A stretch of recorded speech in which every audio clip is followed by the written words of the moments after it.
Os Céus Abertos, de Anna Routry. Capítulo 2. Castelos de Areia. Para minha grande surpresa, o caminho por onde eu havia começado a andar parecia estar em movimento, como uma esteira ou uma calçada em movimento. Olhei para os meus pés descalços que estavam avançando naquela superfície lisa. Foi então que eu notei outro par de pés ao lado dos meus.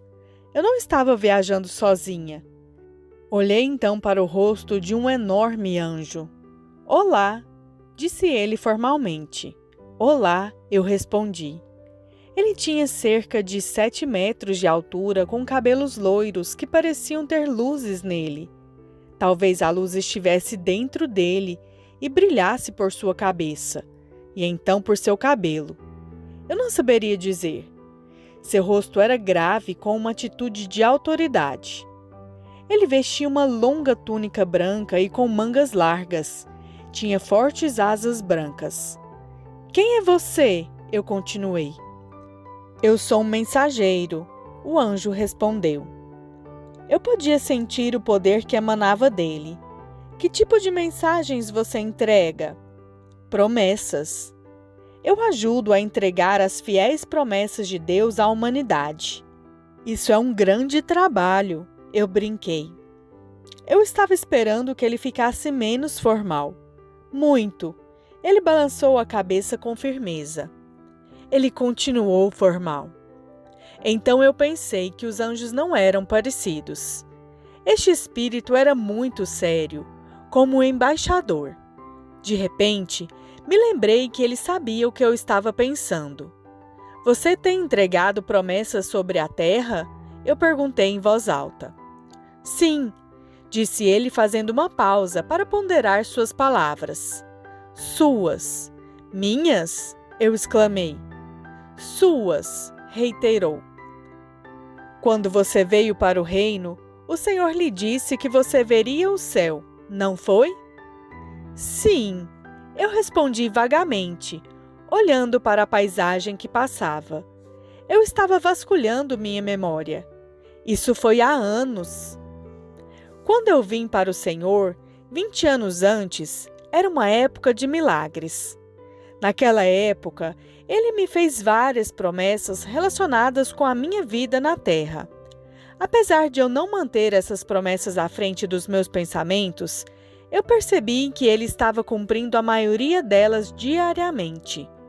Mas essa promessa incrível, não havia sido cumprida. No início, eu esperava e desejava o seu cumprimento. Depois de um tempo, no entanto, fiquei sobrecarregada de ocupações até que realmente a tivesse esquecido. Nada aconteceu. Eu continuei. Minha voz sumiu. Eu comecei a perceber que eu a tinha esquecido. No entanto, Deus não a esqueceu, disse ele, e a plenitude do tempo chegou. Eu quase não o ouvi porque eu estava tentando juntar o passado com este presente. Ser ignorante dos caminhos de Deus não impede a sua atuação, disse-me o anjo. É claro, muita incredulidade atrapalha. Mas o que isso quer dizer? Eu perguntei, sondando seu rosto. Eu não tenho autoridade para lhe dizer. Pergunte ao seu pai. O revelador de mistérios irá revelar este mistério a você. Eu estava perdida na maravilha que isso significava, e assim ele continuou. Nosso Deus é fiel e verdadeiro, e Ele te ama. Parece que em momentos de grande impacto ou angústia, pode-se pensar nas coisas mais inusitadas. Pois de repente eu queria saber o seu nome. "Qual é o seu nome?", eu perguntei. "Procure por mim nas Escrituras. Seu pai quer que você cresça na confirmação da palavra escrita de tudo o que você vê e ouve. Procure meu nome", disse ele, e então ele se foi. O passeio. Antes que eu pudesse me adaptar ao seu súbito desaparecimento, ouvi o som distinto de uma voz projetada através de um megafone. como em um passeio de ônibus. Assim era a voz.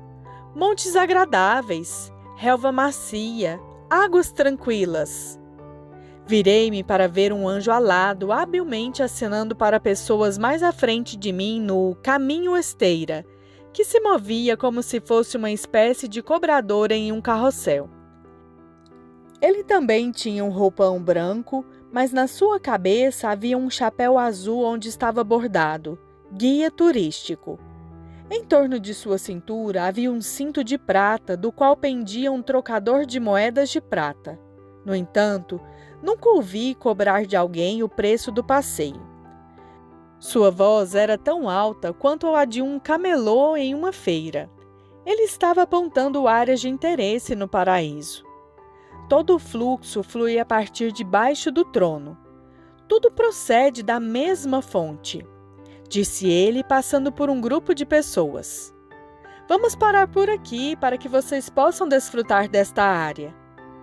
O caminho tipo esteira parou e as pessoas saíram em fila para apreciar a vista. O guia então virou-se para responder a perguntas de alguém. Então eu também desci. Caminhei até um riacho e me sentei ali. Foi a primeira vez que eu pude ver mais de perto a flora do paraíso. A grama parecia grama, mas suas propriedades eram inegavelmente diferentes, podendo-se andar sobre ela, e logo ela volta à sua posição anterior, quando a pressão é removida. Havia várias plantações de canteiros de flores perto do córrego, mas novamente não eram flores como conhecemos na terra. Elas eram perfeitas. Estiquei todo o meu corpo até a beira da água e coloquei a minha mão na corrente. Refrescante. Mas é a água? Perguntei a mim mesma. Não, eu pensei, acredito que seja luz. Um grupo de anjos passou acima. Eles estavam voando em uma formação em V, como voa um bando de gansos. Quando me voltei a olhar para a água, outro rosto estava olhando para a correnteza comigo. A pilha de areia. Olá! A voz de uma criança disse. Virei-me e me sentei para observá-la. Você está no passeio? Sim, eu respondi. Ela parecia ser uma criança de cerca de 5 ou 6 anos, mas estava brilhando.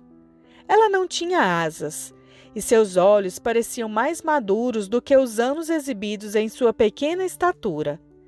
Ela usava um avental de chita claro sobre uma muda de cor levemente curta. Seu cabelo era crespo e despenteado, como se tivesse acabado de brincar. Ela parecia uma garotinha, mas de vez em quando eu podia ver através da transparência de seus braços ou pernas e sabia que era um espírito. Ela era intrigante. Você acabou de começar o passeio? Ela questionou. Sim, acho que sim. Por quê? Eu queria que você viesse brincar comigo. Brincar com você? Em o meu monte de areia, disse ela. Você pode vir? Só então o guia se aproximou de nós e eu esperei. Eu estava dividida entre conhecer este espírito pequenino e continuar minha turnê. Posso ir com... Qual é mesmo o seu nome? Eu perguntei a ela, me curvando para questioná-la. Como pode-se questionar uma criança? Clara Cristal. Posso ir com Clara Cristal por alguns minutos? Eu perguntei ao guia turístico. Ah, tudo bem, disse ele. Encontre-nos no bosque de amêndoas quando terminar. Como eu vou encontrá-lo? Clara Cristal lhe mostrará o caminho. Sim, eu mostrarei, disse ela muito animada. Venha comigo.